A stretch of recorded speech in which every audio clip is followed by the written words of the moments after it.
¿La solución del 24 pasaron? ¿Tienen las soluciones ustedes o no? Ay, yo no. ¿No? Descargo, no. Entro en el aula y miro. Sí, a ver si algún compañero puede comentar si recibió la solución. Yo creería que sí, que tienen la solución del ejercicio. Lo que pasa es que en el último mail, cuando pasó Rodrigo, el profesor Rodrigo del BEI, o el profesor Nolte, yo no recibí copia de ese mail, Cristina. O si no, lo subieron directamente al aula virtual. Yo tengo el mail, si querés te paso. Bueno, ahí compartió uno de los chicos. Está ahí en PDF. Sí, yo lo tengo también, nada más que para que lo tengan todos, porque ahí puse recién en el grupo que en el aula está, que lo tengan a mano, que la tengan a mano la solución. Bien, Elías.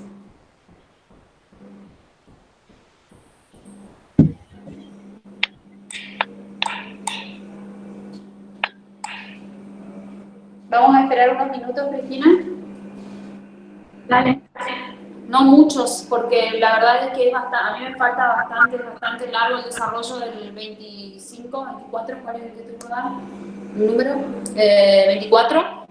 Y después el 26, bueno, si está entendido el tema de inventarios, del lote óptimo de producción de la teoría, va a ser más fácil, pero por ahí tendremos que repasar algo.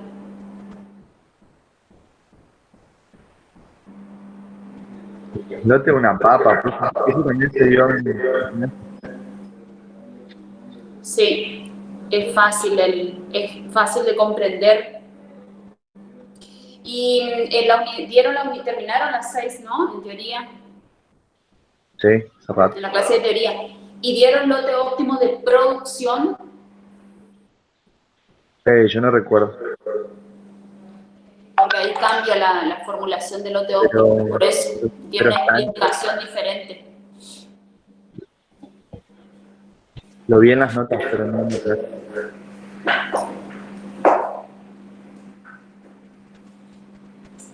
Cristina, a ver, voy a mirar la guía de trabajos prácticos. ¿Qué día no tenemos clases? ¿El lunes 2?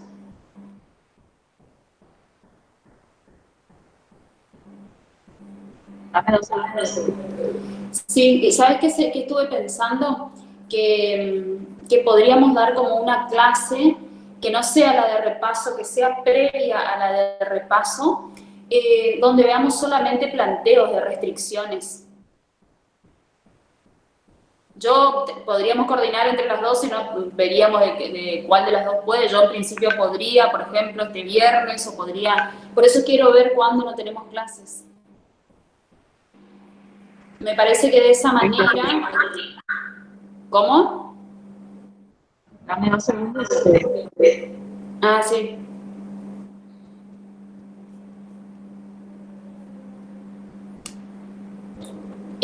A ver, nosotros hoy es 21. Tenemos clase hoy, miércoles. Hoy vamos a llegar a 25 y 26, como mucho, si llegamos al 26. Después tenemos el lunes que viene, el miércoles que viene, y tendríamos que estar terminando el viernes, el ejercicio 29. Porque el lunes siguiente es feriado, lunes 2, el miércoles es la clase de repaso, y el lunes siguiente recién es el segundo parcial.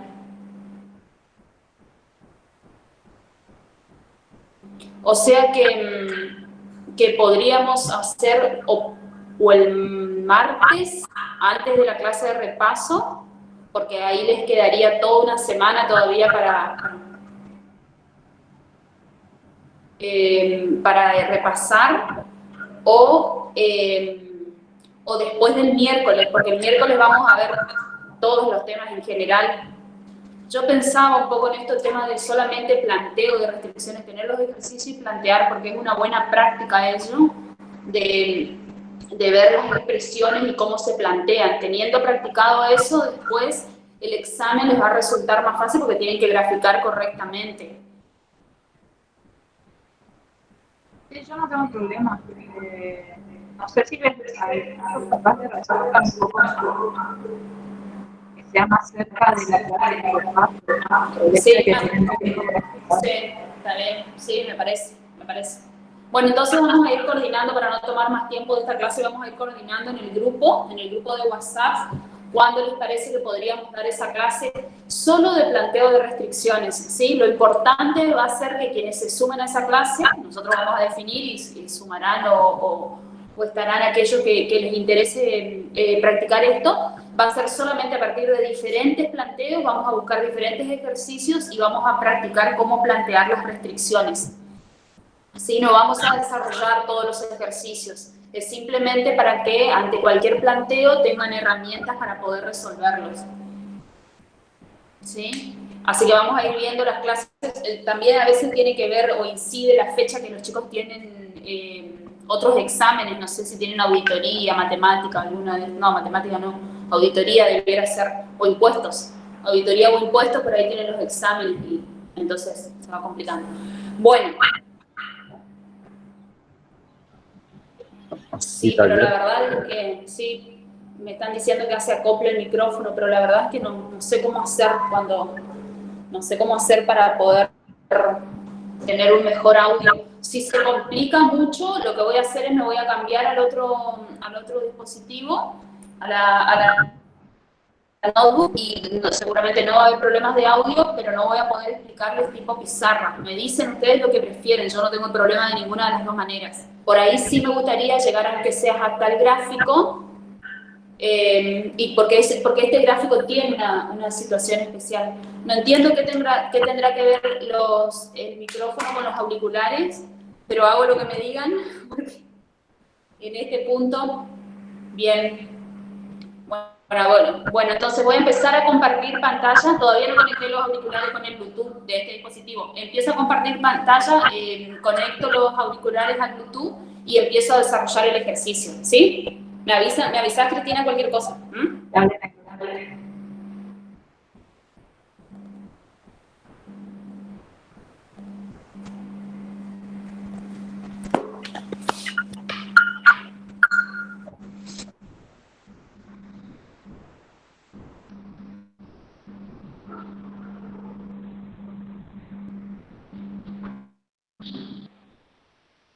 Bien, entonces, ¿pueden ver la pantalla?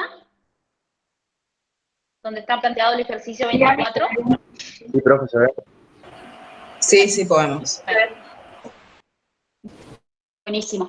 Entonces, ¿se recuerdan la clase anterior que estábamos trabajando con un planteo de multicriterios, decisiones multicriterios? ¿Y qué significaba ello? Esto significaba que las decisiones se iban a tomar considerando metas primarias y metas secundarias, es decir, objetivos más relevantes que otros objetivos. Esto está en las notas de cátedra, está identificado como jerarquías de interés o jerarquía de niveles. En este caso lo que teníamos era una empresa que tenía un ente que tenía determinada disponibilidad de fondos, que eran 80.000, y los quería destinar a la compra de acciones de dos tipos de empresas diferentes, U y H.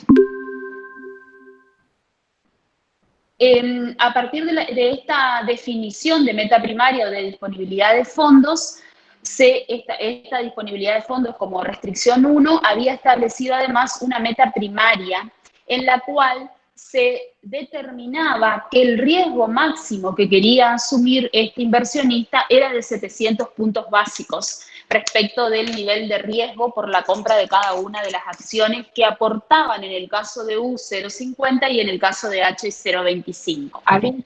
Disculpe, profe, dejó de compartir la pantalla. No sé qué tocaste, bueno, pero...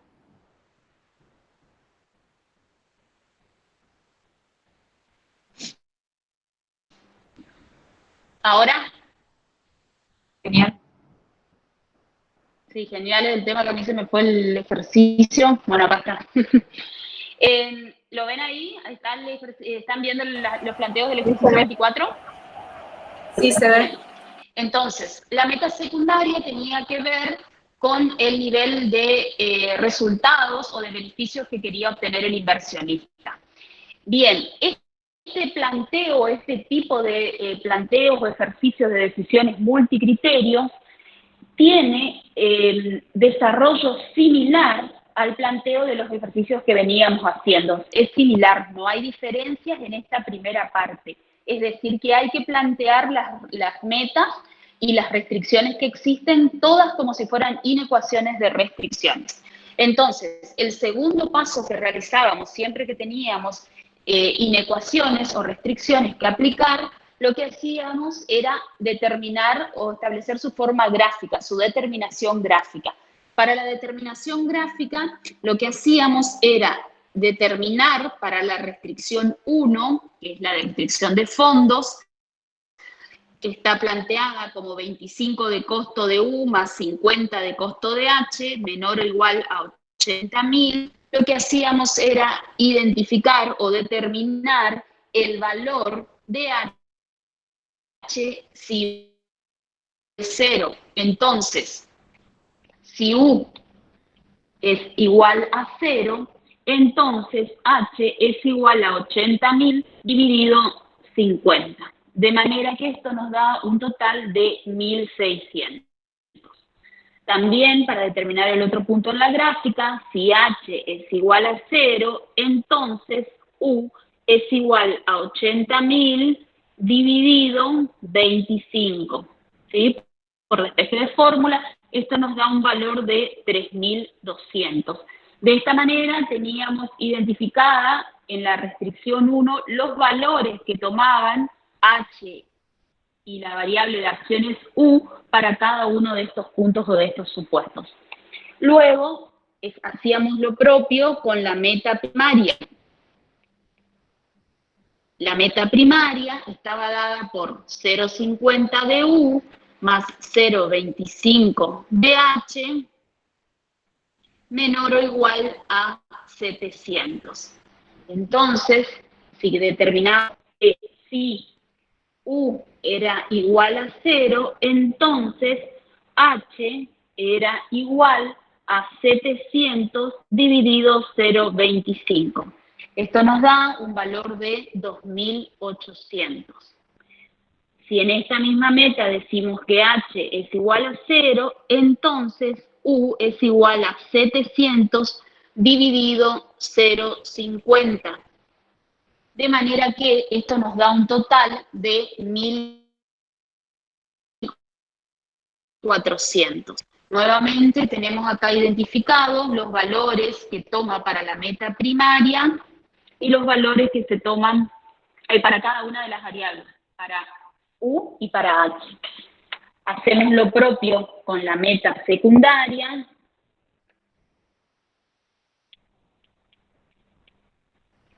Que estaba dada por el beneficio que otorgaba de 3 las acciones H más 5, en realidad es 3 de U, perdón, es de U más 5 de H menor o igual o mayor o igual a 9.000. Entonces, en esta meta, si U es igual a 0, entonces H es igual a 9.000 dividido 5, lo cual da un valor de 1.800. Y si H es igual a 0, entonces U es igual a 9.000 dividido 3, lo cual nos otorga o nos da un valor de 3.000. Acá también entonces tenemos determinados los valores para U y para H en el caso de la meta secundaria. Bien, una vez identificados todos los valores en los cuales podemos trazar la recta en el gráfico, lo vamos a aplicar a nuestro gráfico, ¿sí? Bien, primer restricción o restricción 1. Esta restricción era la restricción de fondos y nos decía que si U, en este eje que yo tengo dibujado, en este eje cartesiano que tengo dibujado, las acciones de U están en el eje de las X y las de H en el eje de las Y. De manera que si U es 0, entonces H tomaba un valor de 1.600, es decir, tendría que tener un valor cercano a este punto. y de la manera en que determinamos la recta, si h es 0, u toma un valor de 3200, o sea que el valor estaría por aquí. ¿Sí? Una vez trazada esta línea, esta es la línea de restricción de fondos, lo que sería la restricción 1. ¿Qué les parece? ¿El área de factibilidad estará por encima o por debajo de esta línea? ¿Estará el área de factibilidad acá o por encima de la línea? ¿Qué les parece? Por debajo. Va a estar por debajo, ¿no? ¿Por qué? En cualquier punto que me ubique por encima de la línea, ¿qué va a pasar? Si yo dijera, bueno, voy a comprar en este punto 1.500 de una y 1.800 de la otra aproximadamente, en este punto, ¿qué va a pasar? Queda fuera de la restricción. ¿Y qué significa en este planteo que no esté bajo la restricción? ¿Qué le va a pasar en este punto si decido tomar esta cantidad de acciones de U y ¿El costo es superior? ¿El costo era superior a el costo es superior a qué? 700, creo que era? No, Pues, la no recuerdo las restricciones. restricción 1 a qué. Bien, ¿quién recuerda las restricciones? Vamos a empezar por ahí. Y esto verdaderamente es lo relevante cuando se cuando se efectúa la determinación gráfica y la determinación cuantitativa. El comprender qué es lo que estoy graficando para poder llegar a una solución y verificar que esa solución sea la correcta. En este ejercicio, fíjense que está este ejercicio tiene como muy claro el punto y sin embargo por ahí no es tan rápida la respuesta. ¿Qué le va a pasar en este punto? ¿Por qué no es este punto un punto posible? ¿Porque superaría mi límite de inversión? Exactamente, porque no me van a alcanzar o no le va a alcanzar al inversionista los 80.000 pesos que tiene. Por eso la restricción es una restricción en este caso de fondos y por eso el área de efectividad necesariamente está por debajo de la línea, porque cualquier punto por encima de la línea que combine cantidades, imagínense, vamos a poner este punto, 3.000 de una y 3.000 de otra, no le va a ser suficiente los 80.000 pesos de fondo para poder responder o para poder hallar esa combinación. ¿Se entendió? Sí, sí. ¿Se entendió el punto? Eso es lo... Por ahí, me acuerdo lo que preguntó Sandra, la compañera, preguntó en la clase pasada de poder reconocer la jerarquía de las metas en el... Bien, entonces yo les decía, vamos hasta este punto, hasta graficar las 3 restricciones, el desarrollo es el mismo. Cuando yo voy a hacer les voy a explicar específicamente a partir de qué momento el análisis es diferente entre un problema que tiene metas primarias y secundarias o objetivos primarios y secundarios y un problema tal cual lo veníamos resolviendo, ¿sí? El planteo de las restricciones y la determinación gráfica, es decir, graficar las restricciones, se efectúa de la misma manera. Vamos a terminar de hacer eso y luego entonces vamos a ver a partir de qué momento empiezo a tomar decisiones o definir cuál es la mejor alternativa, considerando que existen multicriterios, ¿sí? ¿Quedó claro entonces por qué la zona de factibilidad se da de la línea verde para abajo? Sí, sí. Sí, profe. Bien. Sí, profe. Grafiquemos ahora entonces la meta primaria. La meta primaria nos dice que si U es 0, H es 2.800. O sea que la meta primaria estaría cercana, 2.800 acá. Y H es 0, la meta primaria de U tiene un valor de 1.400, ¿sí? Que estaría por aquí.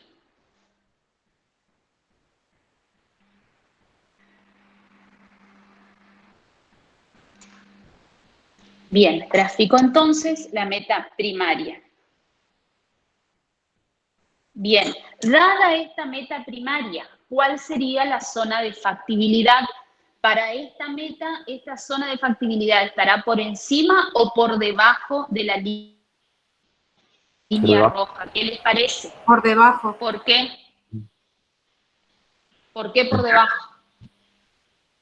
Porque... ¿Qué pasaría en cualquier... Usted me dice por debajo, sería todo esto la zona factible, ¿no? ¿Sí? Sí, sí. ¿Por qué sería por debajo? ¿Qué le pasaría si eligiera una combinación que estuviera en este punto? ¿Qué es lo que va a pasar? ¿Supera el riesgo que él quiere o no?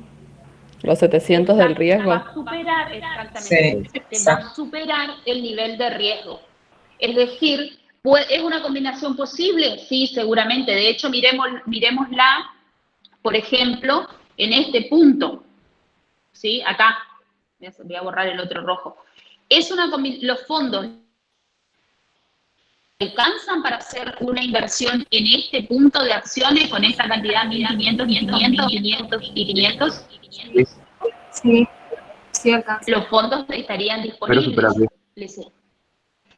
Pero exactamente superaría el riesgo. Entonces no hay duda de que el área de factibilidad de esta meta es el área que está por debajo de la misma. ¿Sí? Esta meta tiene un área de factibilidad que está por debajo de la misma. La meta verde tenía también un área, al ser de recursos disponibles, también un área por debajo. Bien, y por último, vamos a graficar la meta secundaria. En el caso de la meta secundaria, si U vale 0, entonces H vale 1800, es decir, debería estar por acá. Y si H vale 0, si U vale 0, H tomaba un valor de 1800, y si H valía 0, U tomaba un valor de 3000, estaría por acá. ¿Sí? Trazo la meta secundaria. Yo hice un gráfico bastante grande porque es relevante en el análisis.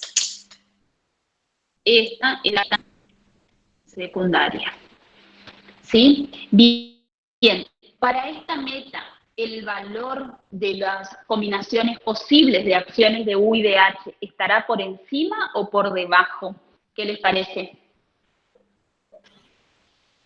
¿Por encima sería ahí? ¿Por encima? ¿Por qué por encima? Pues tiene que superar los Porque sí, 9000. es por encima, la respuesta correcta. Tiene que Exactamente. superar los A 9000. ustedes el hecho de que, perfecto, el hecho de que en la inecuación está siempre la respuesta. En la inecuación, cuando yo planteo esta inecuación, indico que esta meta es 3 de H más 5, esta era la que estaba mal encima, 3 de U más 5 de H mayor o igual a 9. Este mayor o igual, cuando una vez que está planteado en la inecuación, es lo que nos tiene que hacer razonar respecto de si las decisiones están por encima o los puntos de combinaciones posibles están por encima o por debajo de la línea. Y si aún así a ustedes les quedara duda si no saben si va por encima o por debajo, hagan la prueba con cualquier punto. ¿Qué pasa por debajo? ¿Qué pasa si yo tomo 500 y 500 de una? ¿Qué pasaría si está por debajo de esa línea? ¿Cuál es la que va a dar? Si elijo ese punto, le digo compre 500 de una y compre 500 de la otra, ¿qué va a pasar? Y está dentro de las posibilidades monetarias, no supera Exacto. 500, o sea, cumple con la primera meta, pero no cumple con la segunda. Exacto. Claro, lo que va a pasar es que no va a poder cumplir con la segunda meta, que es la meta de los 9000, ¿sí? La meta de la obtención de resultados. En ese punto, dado el resultado que obtiene por cada acción, ¿cuál va a ser su resultado? En ese punto, ¿cuál va a ser el resultado? En el punto que les marqué. Sí. Que habría que reemplazar en la fórmula. Exactamente, y sería, ¿cómo quedaría la fórmula? ¿Cómo sería la meta secundaria? 3 por 500 y 5 por 500. O sea, sería 2.500 más 1.500. Ahí en ese punto, ¿cuánto obtendría de resultado el inversor? 4.000. Entonces, ¿es un punto viable? No, no es viable porque requiere una inversión superior, ¿sí? ¿Alguna duda hasta ahí? ¿Alguna duda? Porque a partir de este momento el análisis se diferencia respecto del otro.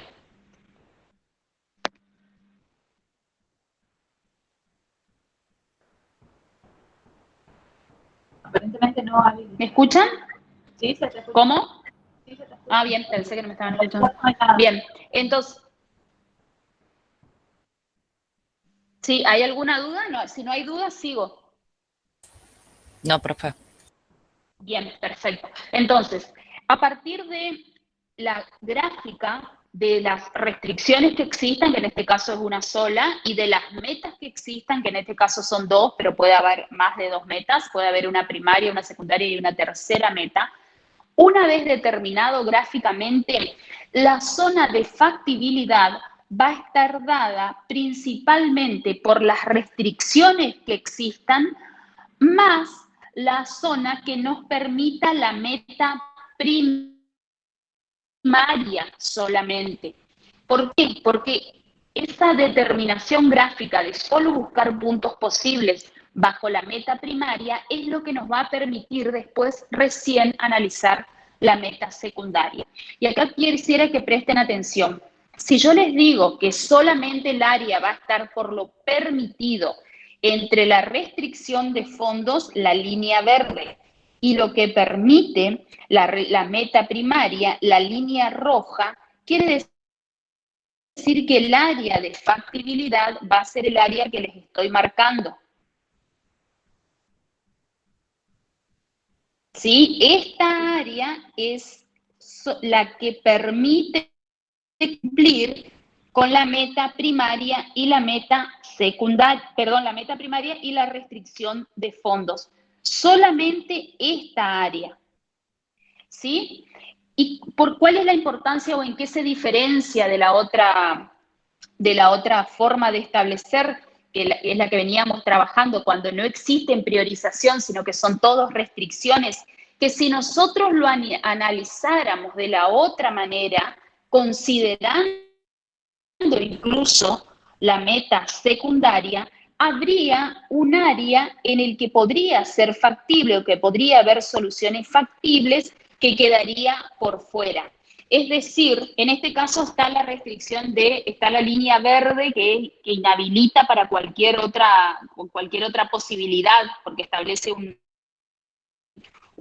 límite sobre este punto, sobre la primera parte. Ustedes no están viendo lo que estoy diciendo. Sobre este límite que nos fija la línea verde, no puede sobrepasar. Pero fíjense que en esta área que les voy a marcar acá, es un área que podría ser factible porque cumple con las metas si no estuviera el límite de los fondos disponibles.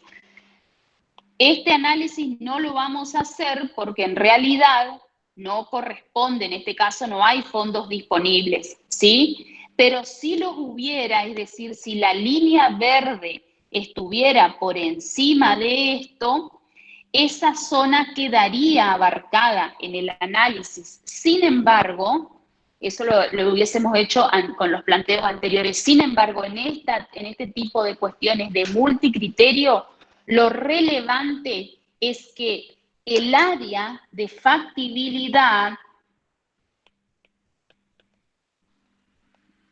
está dada por las restricciones, tal como las veníamos conociendo, que en este caso tenemos solamente la restricción 1, más la línea de la meta primaria. No interviene o no considero en el análisis para determinar el área de factibilidad la meta secundaria. Para el área de factibilidad solamente analizo considerando la meta primaria. ¿Se entendió este punto? Sí. Sí, perfecto. Bien, ¿y por qué entonces, porque bajo este análisis se determinan los 3 puntos de los ángulos que nosotros habíamos visto, que nosotros tenemos que identificar, ¿sí? ¿Cuál es el área de factibilidad? ¿Cuáles son los ángulos? Los ángulos están dados por este punto, por este segundo punto y por este tercer punto, por estos 3 ángulos. En cada uno de estos puntos, ¿qué vamos a cumplir según lo que estuvimos analizando? ¿Por qué determinamos que esta es nuestra área de factibilidad? Porque en cualquiera de esos 3 puntos, ¿qué se cumple? La restricción, que sí o sí la restricción es determinante, y además se cumple la meta primaria. Entonces, en este tipo de decisiones multicriterio, lo que hacemos es determinamos el área factible, determinamos el valor en cada uno de esos ángulos, y a partir de allí, de construir cuáles son los puntos que permiten obtener, en este caso, un nivel de riesgo aceptable por el inversor, luego recién analizo en esos puntos cuál es el valor de rentabilidad, ¿sí? Pues me voy a agendar para que en la clase de repaso les haga este mismo planteo, porque si no acá los voy a confundir, este mismo planteo de qué hubiese pasado si la línea verde estuviera por encima, o sea, si los fondos habilitaran a combinaciones diferentes, ¿sí? Eso deja más en evidencia por qué decido el área de factibilidad solamente considerando la meta primaria. Si no tuviéramos una restricción de fondos, seguramente, y considerando ambas las otras metas, la primaria y la secundaria, el área de factibilidad podría ser diferente si no analizo con este criterio de cumplimiento de la restricción y cumplimiento de la meta primaria. Busco el área de factibilidad solamente considerando las restricciones y las metas primarias. ¿Sí? Entonces, una vez que está determinado esto, ¿sí? Disculpa que te interrumpa, pero tenemos una consulta acá. Diana dice si no se puede considerar como área factible la región determinada por debajo de la línea verde y por encima de la línea violeta.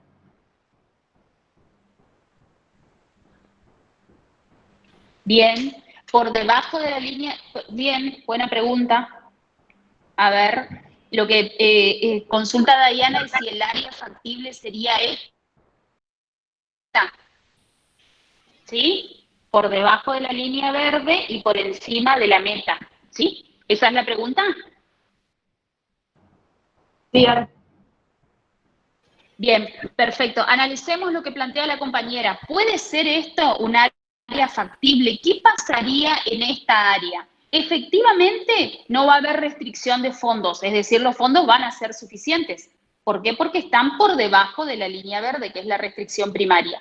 ¿Y qué pasaría? Efectivamente cumpliría la meta secundaria, porque la meta secundaria obliga a rentabilidad mayor a 9.000, y en estos puntos, sabiendo que esta es la línea de mínima, la línea del color violeta o de la meta secundaria, tiende o debe tender el área de efectividad para arriba. Esto sería una solución factible, ¿sí? Pero ¿qué es lo que ocurre aquí? ¿Qué pasa en esta zona de combinaciones posibles? ¿Qué es lo que no se cumple aquí? La meta primaria, ¿sí? Entonces, ello inhabilita a que esta zona sea una zona de factibilidad. Porque, ¿qué le va a pasar en esta zona? ¿Los fondos van a ser suficientes con los 80.000? ¿Va a poder comprar cualquiera de estos puntos? Sí, cualquier combinación que se encuentre dentro de este triángulo lo va a poder comprar. Y seguramente la rentabilidad va a ser mayor a 9.000. Pero ¿qué es lo que no tiene asegurado en este caso? Y que su nivel de riesgo sea menor a 700. De hecho, si uno considera o analiza las combinaciones, se va a dar cuenta que el nivel de riesgo es mayor a 700. Y eso, pensado en términos del inversionista, que estableció claramente que no va a asumir un riesgo mayor a 700, inhabilita o anula la posibilidad de esta zona como una zona de área de factibilidad. ¿Se entendió? ¿Se entendió, Dayana? Sí, Alicia, se entendió.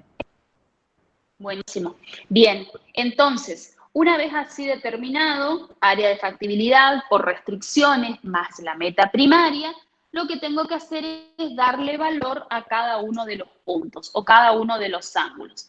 Entonces, empecemos. En el ángulo 1, lo que tenemos es la restricción 1. Restricción 1, la restricción de fondos. Entonces, esa restricción nos decía que 25 de U más 50 de H debía ser menor o igual a 80.000. Ponemos igual porque en este punto, cuando determinamos ángulos, resolvemos ecuaciones. En ese punto, U es igual a 0, entonces H es igual a 80.000 dividido 50, que nos da un valor de 1.600. En el ángulo 2, bueno, acá en el ángulo 2 tenemos un tema. ¿Qué ocurre en el ángulo 2? ¿Qué restricciones se cruzan en este ángulo? La restricción de fondos, la restricción 1 y la de meta primaria. Entonces, la restricción 1 y meta primaria. La vez anterior resolvimos con una forma de determinación de recta de una inecuación respecto de otra. Acá vamos a ir por otro método que ustedes lo tienen también desarrollado en la guía, y por cualquiera de los dos métodos da exactamente el mismo valor, que se llama método de la igualación. ¿En qué consiste? Transcribo las dos inecuaciones, la de la restricción 1 igual a 80.000 y la segunda, que está convertida en una meta, 0,50 de U más 0,25 de H es igual a 700.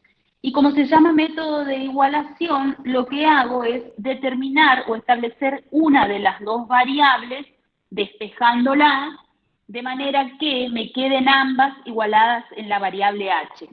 Entonces, porque elegí H, puedo haber elegido U perfectamente, ¿sí? Expreso toda esta inecuación solamente considerando o explicando a qué sería igual H. H entonces sería igual a 80.000 menos 25 de U sobre 50. Y en esta segunda inecuación, H sería igual a 700 menos 0,50 de U sobre 0,25. Bien, una vez planteado así, dado que tengo la igualación de H, lo que hago es establecer una igualación justamente donde transcribo ambas inecuaciones planteadas ya como valores de H. En el caso de la primera es 80.000 menos 25 de U sobre 50 es igual a 700 menos 0,50 de U sobre 0,25. Esto me da un valor. Bueno, por eso les había pedido que tengan el práctico a mano, porque en realidad lo que empiezo a hacer a partir de ahí es despeje de fórmula y demás, que lo van a saber hacer perfectamente y sin ningún tipo de problema. Primero multiplico el 50, multiplico el 25, hago distributiva. Eso es. Ahí es 0,50 de U, es porque si no, no se puede resolver. Sí, muy bien. 0,50 de U, perdón. En lo que estoy igualando justamente es H, ¿sí? Bien, entonces, lo que hago es primero multiplicar 50, paso el 50 para el otro término, paso 25 para el otro término, luego aplico propiedad distributiva y finalmente obtengo una fórmula, un valor de U igual a 15.000. Esto lo van a poder ver en la solución, ¿sí? No es necesario que lo hagamos todo. Dividido 18,75, que nos da un valor de 800.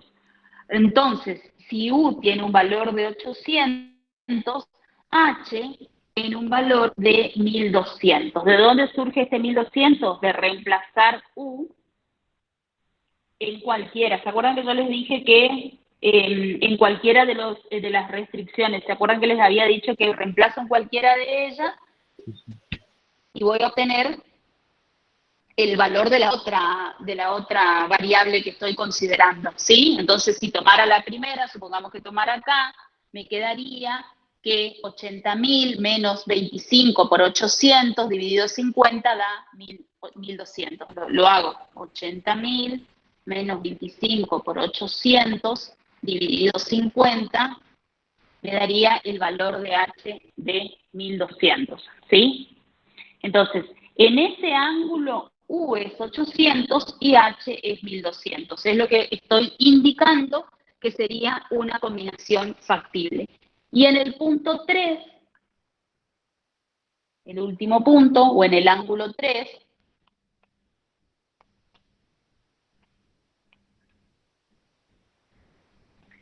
lo que tengo es, vamos a mirar el gráfico, en este ángulo la meta que se corta al eje es la meta primaria, entonces transcribo la meta primaria. La meta primaria estaba dada por 0,50 de U más 0,25 de H menor o igual a 700. A este punto ya lo determinamos porque teníamos que definirlo como uno de los puntos para la gráfica. Si H es igual a 0, entonces U es igual a 700 dividido 0,50, lo que es lo mismo que 1400. Bien, tengo ya determinados los tres ángulos. Ustedes vieron que en este tipo de planteos no hay una función objetivo, no hay una función z. Vieron que en ningún momento planteamos la función z, no dijimos, bueno, de los ángulos factibles o de los tres puntos, el paso que seguía en los ejercicios que veníamos resolviendo, donde la decisión era, no teníamos planteos de multicriterios o no teníamos planteos de meta, ¿qué hacíamos? Reemplazábamos z en cada uno de los ángulos y luego tomábamos la mejor decisión. En este planteo no existe z, no hay una función objetivo específica, ¿sí? Entonces lo que tengo que hacer es, como segundo punto, acá les voy a poner, esto es lo que se diferencia, el primer punto de diferencia es el área de factibilidad y el segundo punto de diferencia para estas decisiones multicriterios, lo que diferencio es que analizo en cada ángulo factible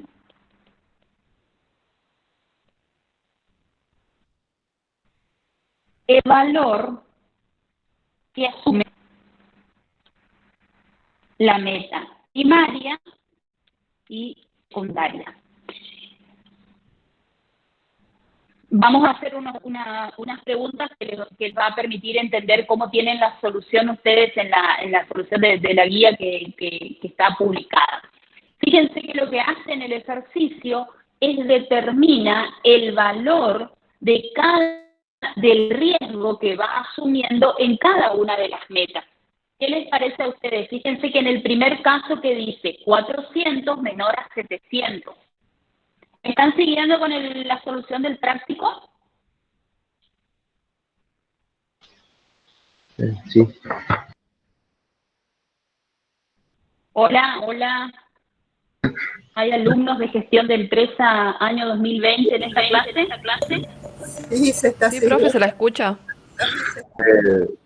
Bueno, no.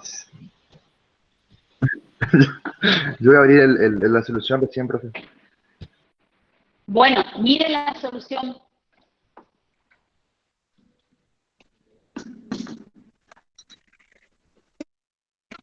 Si ven la solución, si pueden identificar en la solución, se van a dar cuenta que lo que hace la solución es analizar la meta primaria en cada uno de los ángulos.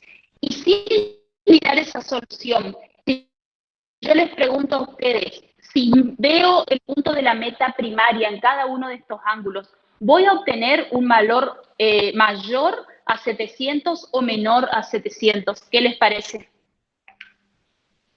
No, ahora 700.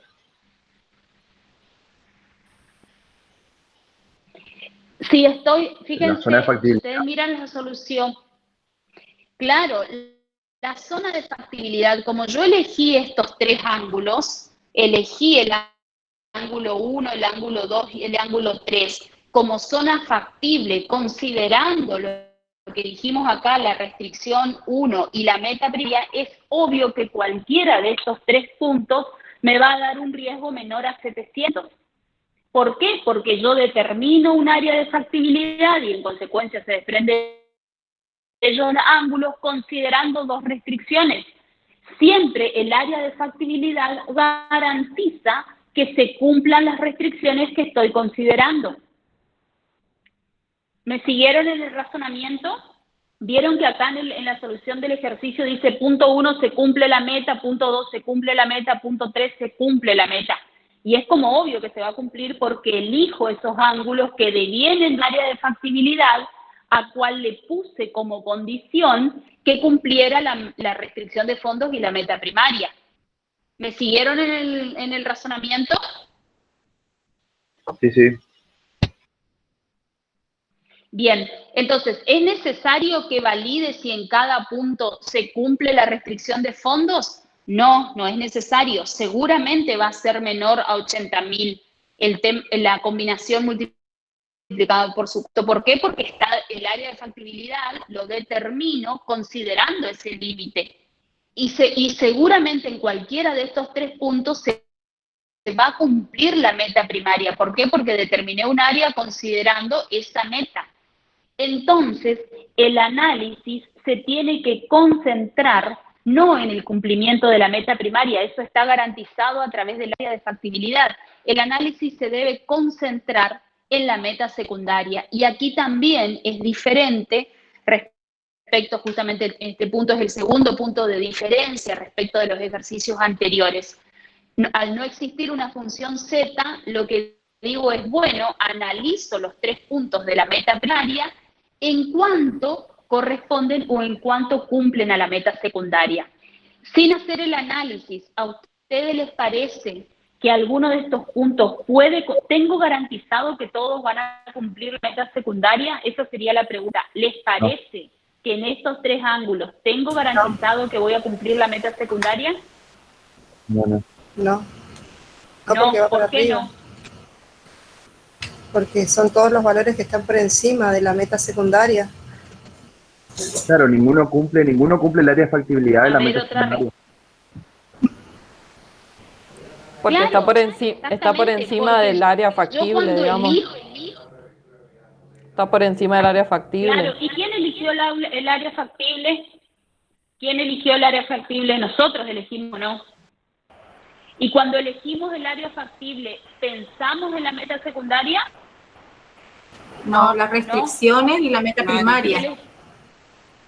Exactamente. Entonces, nada me garantiza que la meta secundaria esté cubierta. Justamente porque si yo defino un área de factibilidad y dejo fuera la meta secundaria, entonces lo que voy a tener es un área donde hay combinaciones factibles que me garantiza que no supere la disponibilidad de fondo, que es de 80.000, y que no llegue que no supere el valor de riesgo.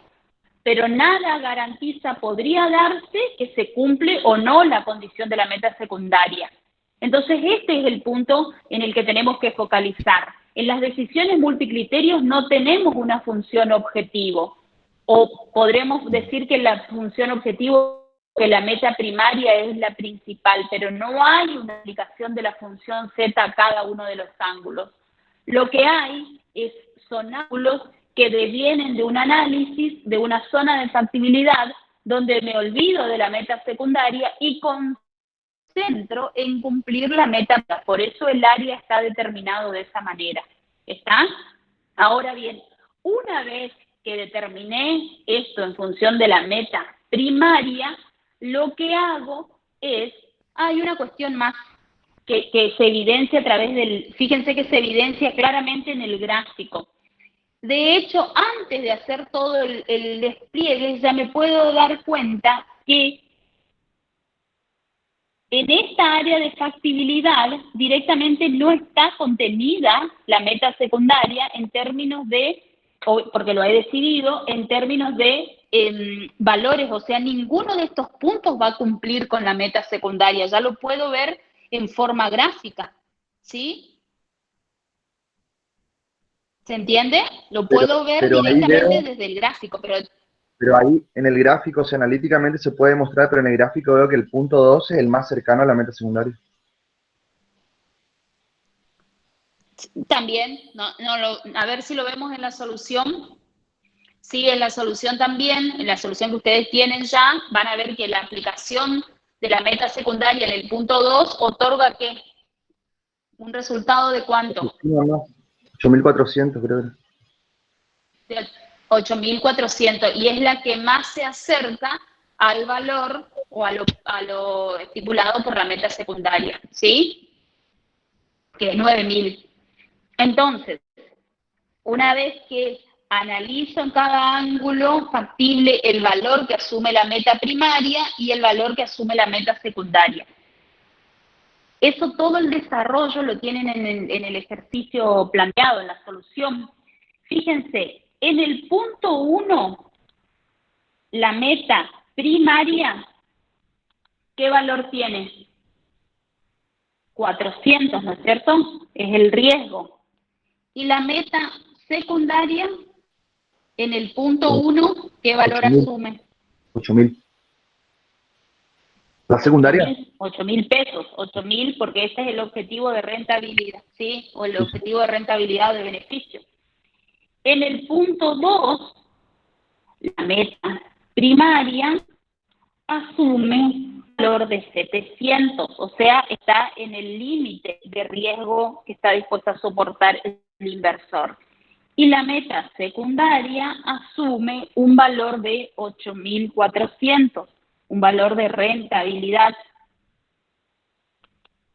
Y en el punto 3, la meta primaria asume un valor de 700 y la meta secundaria toma como valor 4.200. Esto es riesgo y esto es rentabilidad. Entonces, ¿cuál es la mejor opción posible? ¿Cuál es la mejor opción que podemos aconsejar? El punto 2, como decía el compañero. ¿Por qué? Porque tiene un nivel de riesgo aceptable y a la vez es el valor que más se acerca a la meta secundaria de rentabilidad, ¿sí? Al estar planteado, repito un concepto, al estar planteado en el ejercicio metas, objetivos, jerarquías, barreras que tengo que pasar como meta primaria para poder decidir, necesito determinar un área de factibilidad que sí o sí responda a los criterios de las restricciones y de la meta de riesgo que impuso el inversor. Una vez identificado las opciones posibles, analizo qué tanto se cumple la meta primaria, porque con seguridad, como determiné el área de factibilidad, la meta primaria va a estar cumplida, pero analizo en cada punto qué nivel de riesgo va a asumir en cada elección y a partir de allí aplico o determino el valor que asume la meta secundaria para finalmente poder llegar a una conclusión en la cual tengo que dejar explícito que no llego al valor pretendido por la meta secundaria, pero sin embargo llego al valor máximo posible, dadas las combinaciones posibles o dadas los objetivos jerarquizados que estableció el inversor. ¿Existirían otras combinaciones que garanticen más de 9.000? Sí, seguramente existen combinaciones que aisladamente o miradas en forma aislada le permitan obtener esa rentabilidad de 9.000 requerida. Ahora bien, incluso pueden haber soluciones que le permitan obtener esa rentabilidad que lo planteó justamente la compañera Diana, dijo en esta zona realmente tengo fondos disponibles y gano más o va a ganar más de 9.000. Pero al establecer como meta primaria la determinación del nivel de riesgo que quiere asumir, directamente lo anula como solución factible. ¿Está? Entonces, aquí es donde ustedes ven, en esta última parte, es donde se evidencia por qué la decisión se toma de manera diferenciada cuando tenemos multicriterios o distintos objetivos, de cuando partimos de planteos en los cuales no existe priorización. Por ejemplo, en el último ejercicio que hablábamos de mecánicos y electricistas, no estaba fijado que uno era más importante que otro, o que una meta, perdón, o que un objetivo, o que una inecuación era más importante que otra. Tenían todos igual valor relativo. Entonces, obviamente, el área de factibilidad debía ser un área que cumpliera con todas esas restricciones. Ahora, en estos planteos, tenemos áreas de factibilidad que deben cumplir en principio con una meta primaria y que a partir de allí analizo los valores de la meta secundaria. Bien, ¿alguna duda? No.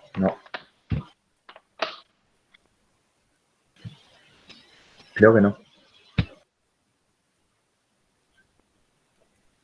Bien.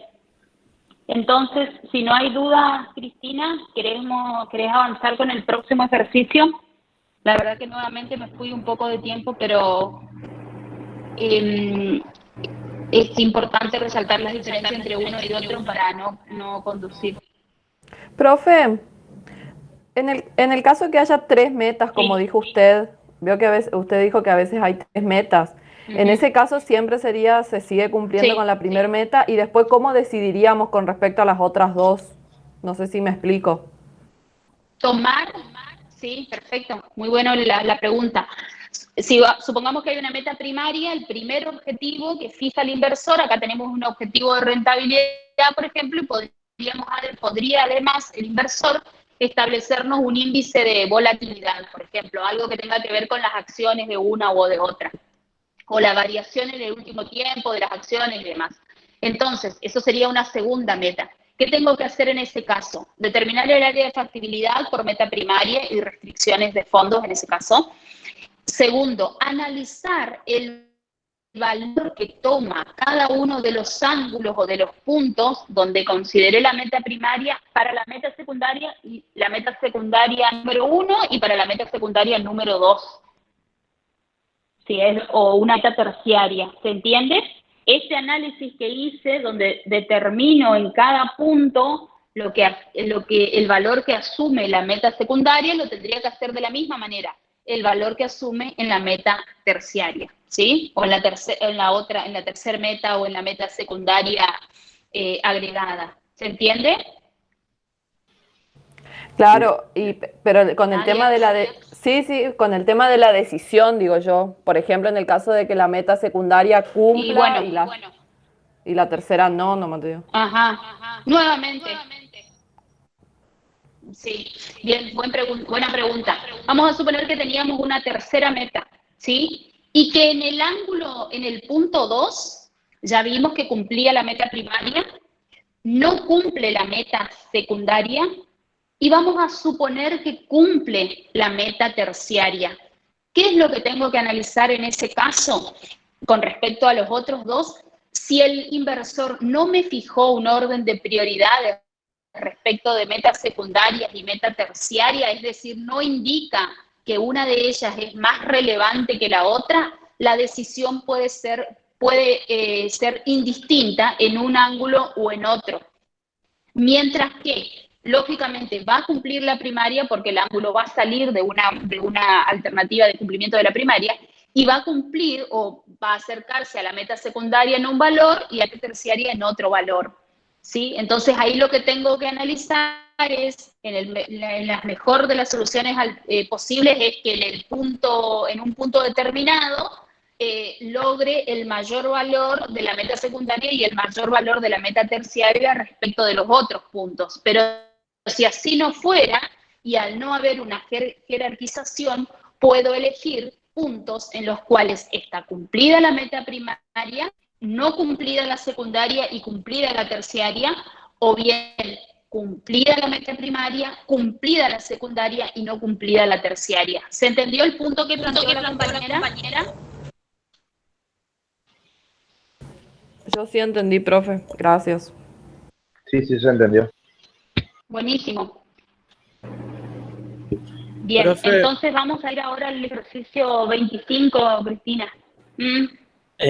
¿no había una situación o un criterio en el cual al no cumplir la meta secundaria, en este caso, se elegiría la mejor o el mejor ángulo que cumpla la restricción, la meta primaria? Veo que ahora elegimos el ángulo 2, pero al tener el riesgo menor en el punto, en el ángulo 1, y sin importar qué ángulo elijamos, se cumple la meta 2, algunos se elegirían por la meta 1. Por el ángulo 1, perdón. Sí, eso no, está bien. Está dentro de las soluciones factibles. O sea, en el caso de un examen parcial, pueden escribir o elijo el punto 2 y explico tal cosa, o como bien plantea el compañero, elijo el punto 1 porque digo, bueno, ya si ninguno de los 3 puntos de la meta secundaria, elijo dentro de la meta primaria el que menor riesgo tiene, porque evidentemente para el inversor es relevante el nivel de riesgo, por eso elegiría el punto 1. Lo puedo dejar en un examen parcial, cualquiera de las dos respuestas va a estar correcta con la explicación racional de por qué elijo una, ¿sí? No estaría mal. Ahora, en el ejercicio profesional lo que convendría hacer es justamente analizar qué ponderación le quieren dar o qué ponderación le quisiera dar el inversionista al valor relativo que va asumiendo cada uno de los otros puntos. Es decir, es como preguntarle al inversionista, bueno, ante esta situación, ¿a qué peso relativo le asignamos a cada punto que nos alejamos del valor de 400? Dicho de otra manera, ¿qué tan dispuesto estás a alejarte de ese 400 en tanto te vaya permitiendo una rentabilidad más alta? Ni siquiera la de 9.000, porque no va a llegar nunca la de 9.000, sino qué tanto estás dispuesto a resignar en términos de riesgo para obtener una rentabilidad diferente. Sí, ahí ya sería como un análisis más relativo lo que se hace, que efectivamente debiera hacerse, porque no podemos dar una respuesta o no deberíamos dar una respuesta ante una consulta diciendo, bueno, o esto o como en árbol, ¿no? Le podemos decir o en esto o en esta otra situación. Deberíamos tender en función de los requerimientos del inversionista, en este caso, a buscar una solución. ¿Se entendió, Elías? Sí, profe. O sea, le explicamos toda la información y luego decide el cliente. Claro, le decimos, lo que le tendríamos que decir, no quiero consumir más tiempo del otro ejercicio, pero le tendríamos que decir, ¿estás dispuesto a resignar 300 puntos de riesgo para obtener 400 pesos más de rentabilidad? Esa sería la respuesta, en la cual lo que nos va a decir es, bueno, yo puedo, cada punto de resignación de riesgo, necesito o voy a querer tanto más de rentabilidad. Sí, gracias. Bien, entonces sí, Cristina, vamos con el 25. Ok, bueno. Con el ejercicio 25 nosotros vamos a empezar en un nuevo tema, ¿sí? Vamos a tratar lote óptimo de compra. Si ustedes fueron a clase de teoría o están leyendo la teoría, es un tema ubicado en la unidad 6, ¿sí? Y que lo que pretende justamente es optimizar la gestión de inventario. ¿Cómo yo optimizo la gestión de inventario? Minimizando justamente los costos asociados a ella. Entonces, decíamos que el lote óptimo es una técnica de control de inventario. Y como todas las técnicas, tienen un conjunto de supuestos, ¿sí?, que hacen posible su implementación. Esta disciplina es importante no solo en este momento, sino cuando ustedes están por ir a rendir un final, ¿sí? Es común que se consulte este tema, por lo cual lo pueden tener muy sencillo, es muy cortito, pero hay que estudiarlo. Bueno, entonces, dentro de los supuestos nosotros tenemos que la demanda es conocida, constante e independiente, ¿sí? El plazo de entrega también es conocido y constante. Desde el momento en que se cursa el pedido hasta que se recibe la mercadería, yo lo conozco y siempre va a ser el mismo. La recepción del inventario es instantánea y completa. ¿Qué quiere decir esto? Que una vez que yo recibo, si pido 500, recibo los 500 en el mismo momento. No hay volúmenes, no hay descuento por volúmenes y los únicos costos variables que yo voy a considerar en el modelo o en la técnica es el costo de preparación o de efectuar el pedido, ¿sí? Y el costo de mantenimiento de inventario a lo largo del tiempo. Y es una técnica que permite justamente evitar el agotamiento del stock si yo realizo los pedidos en el tiempo oportuno. Ahora bien, en la teoría ustedes habían visto, ¿sí? Que, no sé si vieron, digamos, pero debieran haber visto un cuadrito como este. ¿Qué hace este cuadrito? Justamente es explicar lo que nosotros veníamos comentando con los supuestos, ¿sí? Fíjense que yo tengo en el eje de las Y el nivel de inventario y el tiempo en el eje de las X. Cuando yo recibo el pedido, ¿sí? Como mi pedido, mi entrega es completa e instantánea, yo salto de 0 al punto de pedido o Q, ¿sí? Además de eso, como yo sé que mi consumo o mi venta es constante, ¿sí? Y se mantiene en el mismo nivel, va a ir bajando mi inventario de forma constante. Yo voy a llegar a un nuevo punto de pedido, ¿sí? Voy a hacer el pedido nuevo y cuando me lo entregan vuelvo a tener la cantidad de Q, entonces esto es lo que a mí me permite tener un gráfico tipo serrucho, ¿sí? Y después, bueno, tenemos el inventario medio disponible, que sería Q sobre 2. Estos son más o menos nociones básicas, ¿sí? Esto está en la teoría, está bien desarrollado, creo que incluso tiene un ejercicio, por si ustedes quieren leerlo. Y vamos. Entonces, nosotros decíamos que ¿cuál era el objetivo final de esta técnica? Justamente minimizar el costo total. Y yo tengo costos, o los costos más considerados más importantes, dentro de este modelo es el costo de preparación o costo de ordenar y el costo de mantenimiento o costo de mantener, ¿sí? Entonces, ¿qué voy a hacer? Gráficamente, nosotros sabemos que justamente el costo de ordenar, mientras menos ordene, ¿sí? Más alto va a ser. Y en la medida que yo voy aumentando la cantidad de la orden, mi costo de ordenar va a ir disminuyendo.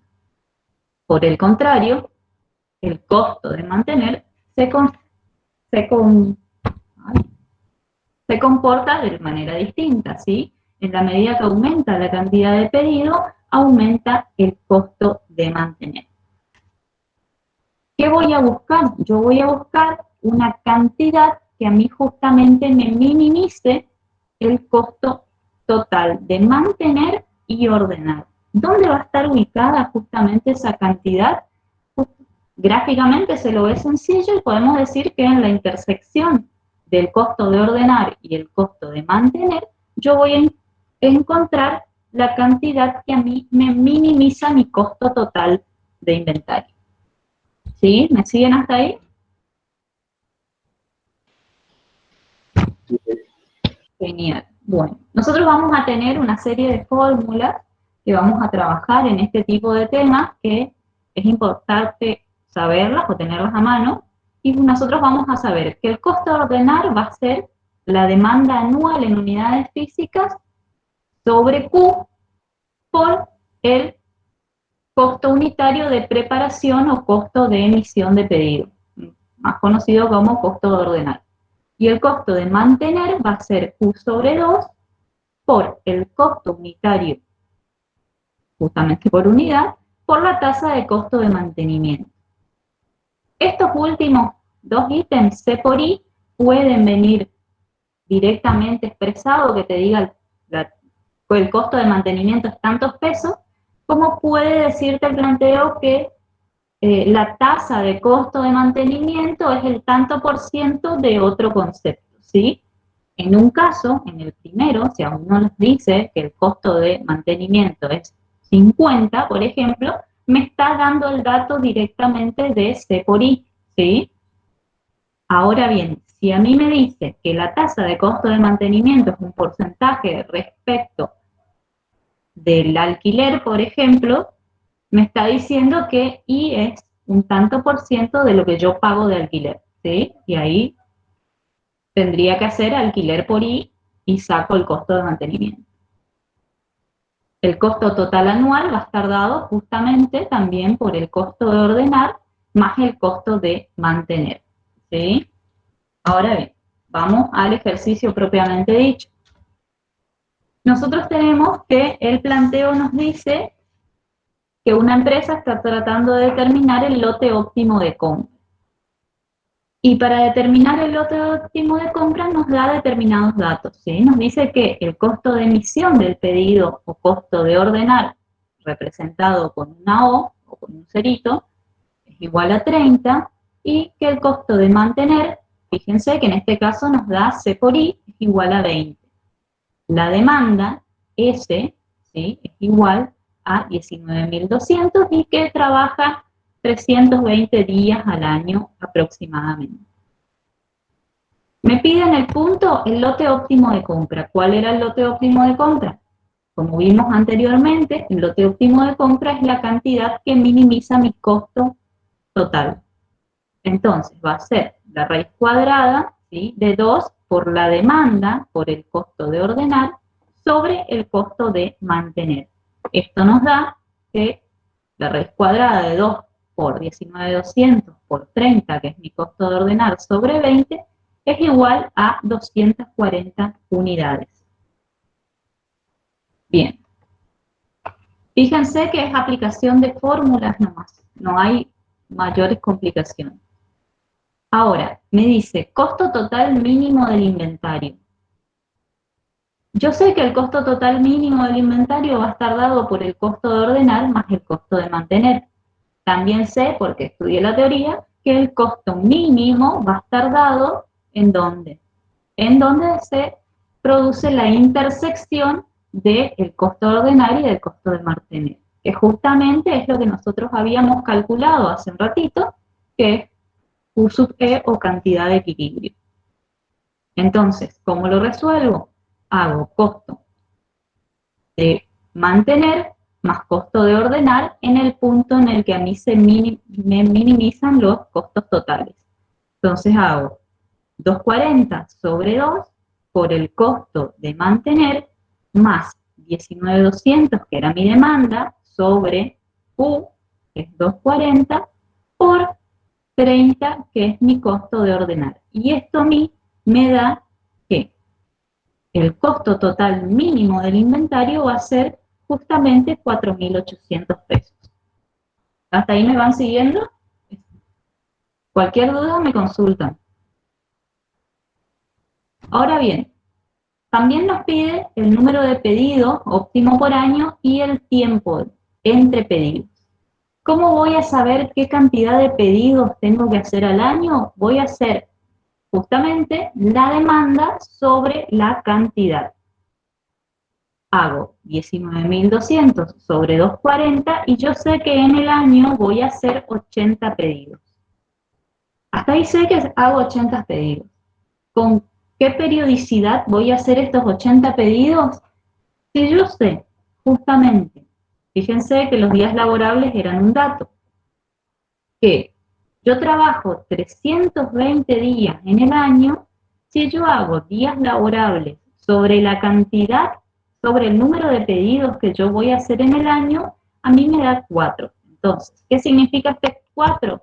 Que cada 4 días yo voy a cursar un pedido a mi proveedor y así mantener mi inventario al mínimo costo, ¿sí?, y que no se me produzca ninguna falla por falta de materia prima o de insumos para la producción. Bueno, fíjense que esto es sencillo, ¿sí? Con esto nosotros finalizamos el ejercicio. ¿Cuál es la problemática de este tipo de, este tema o esta técnica? Es que en el parcial por ahí nos pueden dar algunos datos, ¿sí? Nos pueden dar algunos datos o nos dicen el resultado del número de pedidos y algún dato más, y nosotros tenemos que ir armando las fórmulas, ¿sí? Entonces es importante que ustedes sepan, como habíamos hecho en índice, ¿se acuerdan? Que en índice en el parcial les tocó los datos con todo agujeritos donde ustedes tenían que ir completando. Bueno, en este tipo de ejercicio puede pasar exactamente lo mismo.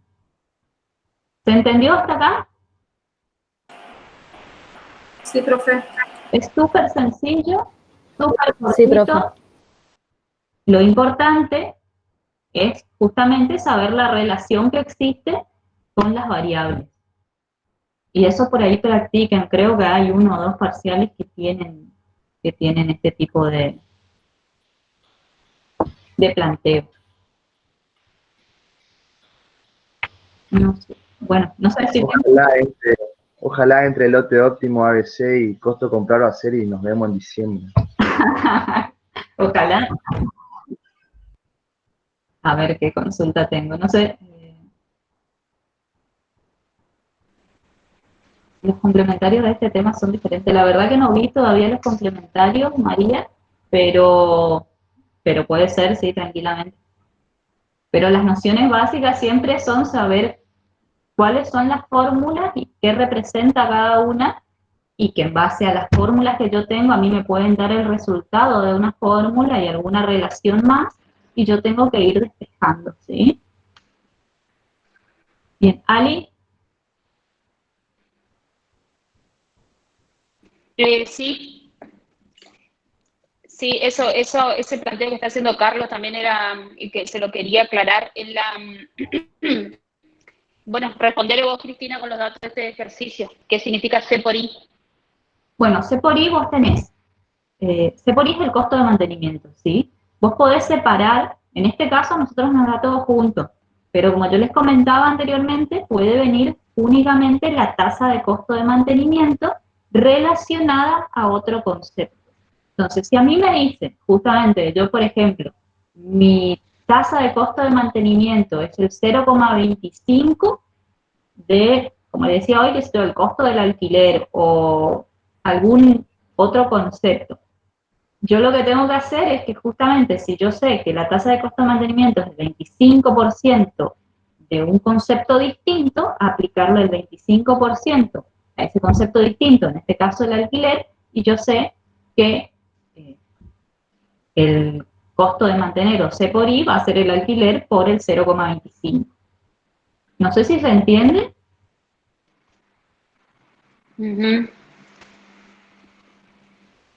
Sí, en tanto por uno, sí, no hay problema. Lo que pasa es que yo te digo, en este caso nosotros estamos trabajando con costos muy chiquititos, no va a venir en este enunciado dicho así como el costo del alquiler, o te diría que el 0,02% del costo del alquiler es el costo de mantener.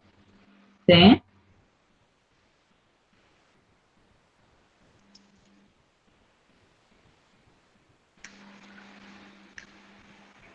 Genial. No sé, Ali, si vos querés avanzar con el 26, sí, como para sí. tener un pantallazo. Vamos a avanzar. Sí, vamos a, creo que podríamos llegar a terminar. Bien, en el ejercicio tenemos teoría, sí, pero yo tengo 19:21. Tenemos unos minutos todavía. En el ejercicio 26, o este tipo de ejercicios, este planteo, tiene que ver con lote óptimo de producción. Es decir, lo que vamos a analizar acá ya no es el lote óptimo de compra, sino que justamente lo que se analiza es, dado una empresa o dado un ente que tiene actividades de producción, significa ello que lo que va a buscar es el o el pedido, el lote óptimo de los insumos.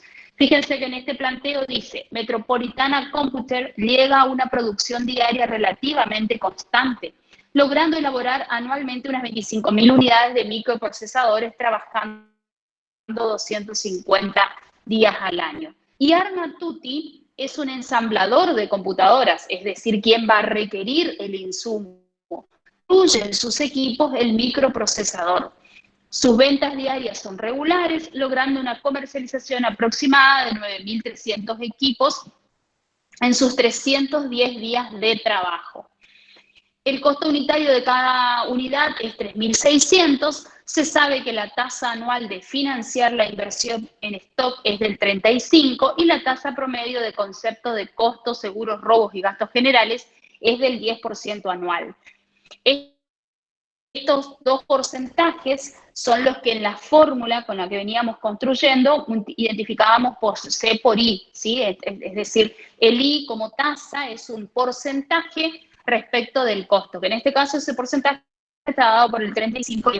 Luego nos indica que los costos de pedido relacionados a su preparación, control y uso del teléfono son de 500 pesos. Y los de transporte, recepción y verificación de la factura son de 1.102,71. ¿Qué se pide?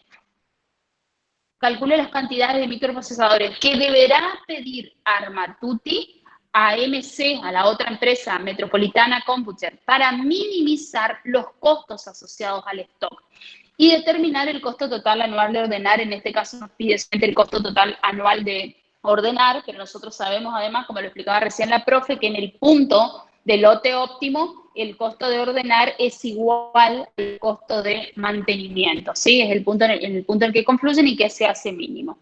Bien, lo relevante en este tipo de ejercicios es identificar los datos que vamos a incorporar en la fórmula, que es la misma fórmula de cantidad de lote óptimo que vieron recién con la profe Cristina. Simplemente que en el denominador de la fórmula vamos a incorporar un dato que es C por I por 1 menos D sobre P, ¿sí? Que es la fórmula que establece para cuando se producen lotes o cuando queremos analizar lotes óptimos de producción, y lo que se tiene en cuenta es los tiempos de producción de la empresa que los fabrica. Es decir, en este planteo, lo que vamos a ver diferente del resto es que lo que nosotros queremos obtener son las cantidades de un lote óptimo que una empresa tiene que solicitar a la otra. Pero a la vez, en el planteo, nos indican varios datos de producción de la empresa. ¿Por qué? Porque para resolver este tipo o este lote óptimo se tiene en cuenta el nivel de producción que tiene la empresa proveedora. ¿Qué quiere decir esto? Que cuando no existe esta situación que se planteaba en el ejercicio de que tenía asegurado que realizada el pedido era inmediata la reposición. Cristina, si podés compartir la solución. Ok. El Excel nada más, porque este ejercicio tiene un Excel de solución. Acá lo relevante, lo importante acá es aplicar una fórmula. Después van a ver en la solución que están todos los datos para aplicar la fórmula. Lo que tengo que entender es cuándo aplico esta fórmula. Esta fórmula que tienen identificada acá como línea verde o como cantidad a pedir en la columna E. ¿Sí? En la columna E, donde dice que la cantidad es igual, por fórmula, a 2 por la demanda, por ordenar, que era lo mismo que habían visto hasta hace un rato con la profe Cristina, sobre C por I, pero adiciono un término más en la fórmula que es 1 menos D sobre P, siendo D la cantidad de tasa o la tasa de producción, la tasa de demanda diaria, y acá me tengo que ubicar, la D es la tasa de demanda. ¿Quién demanda? La empresa Armatuti. ¿Y por qué demanda esa tasa diaria? Porque necesita para su producción, en este caso de microprocesadores. ¿Y qué es D? Perdón, esa era la tasa de demanda es D. ¿Y qué es P? P es la cantidad que produce el proveedor. Por eso este problema es diferente del anterior, porque en este planteo tengo que tener en cuenta, o es necesario tener en cuenta, qué nivel de producción tiene mi proveedor. En el ejercicio anterior no había ninguna limitación del proveedor. Yo determino el lote óptimo, pasado la cantidad de días que tengo que hacer entre pedido y pedido, se libera la orden de compra y del otro lado supongo que el proveedor provee. Bueno, esos supuestos que se dan para la resolución de ese ejercicio a veces se alteran cuando existe una tasa de producción de mi proveedor, es decir, cuando el proveedor no, o el que demanda, en este caso Armatuti, no tiene garantizado que va a ordenar y que va a tener una reposición inmediata. ¿Por qué? Porque hay cuestiones o límites por la producción del proveedor. Esto es algo que puede ocurrir perfectamente en cualquier tipo de empresas donde una empresa demanda bienes de la otra y la otra no tiene capacidad suficiente para responder siempre que lo demanda una de ellas. Por ello es importante y por eso tenemos los datos en este planteo de MC, diciendo Metropolitan Computer logra una producción relativamente constante, elabora anualmente 25.000 unidades, trabajando 250 días al año. ¿Por qué nos da este dato el planteo? Porque la empresa que es Armatuti no solo va a tener en cuenta la demanda anual, que es ese, el costo del producto o el costo de ordenar, perdón, que es el valor de O, que ya lo vieron igual que en el otro ejercicio, no solo va a tener en cuenta el costo y el costo de mantenimiento, sino que además va a incorporar un valor que vincule 1 menos D sobre P. Dejamos acá, faltan 2 minutos para que ustedes empiecen la teoría. Hecha esta explicación, lo que vamos a retomar en la próxima clase es solamente aplicar los valores dentro de las fórmulas. De todas maneras, hay un desarrollo en las notas de cara de la teoría por la cual se explica de dónde sale 1 menos D sobre P. Yo espero que ustedes lo lean por qué se incorpora esta parte de la fórmula, porque es importante comprender cada uno de los términos para poder resolver ante cualquier situación. Necesito comprender qué es lo que está incorporado en la fórmula. Y si les queda alguna duda de lo que leen de teoría de este tipo de reposición de inventarios en lote óptimo de producción, nos avisan y yo les explico de dónde surge la fórmula, ¿sí? Pero en la teoría está paso por paso explicado. No hay clases el viernes, Cristina, ¿no? Este viernes no hay clases. No, este viernes de práctica. Disculpa, tenía apagado el micrófono. No hay. ¿Querés activar tu micrófono? Sí. No hay clases de práctico. ¿Sí? Y vamos a dejar esta clase de repaso que estábamos hablando, podríamos darla el viernes, pero la verdad es que por ahí es mejor que ustedes hayan avanzado bastante o algo en la práctica de los ejercicios para poder hacer efectivamente una clase de repaso, y como el tiempo que tenemos para adelante nos va a permitir, preferimos dejar esta clase, no avanzar en una clase el día viernes y dejar ya disponible otra clase en la otra semana, adicional a lo que está en el cronograma, ¿sí? Es una clase adicional y no va a ser obligatoria, de hecho nunca son obligatorias las clases, pero es adicional, vamos a disponer de un tiempo y vamos a trabajar sobre restricciones, ¿sí? ¿Lo coordinamos por el WhatsApp? Bueno, muchas gracias, alumnos. Por el WhatsApp, sí. Dale. Nos vemos. Chau. Chau, hasta luego. Gracias. Chao, Cristina.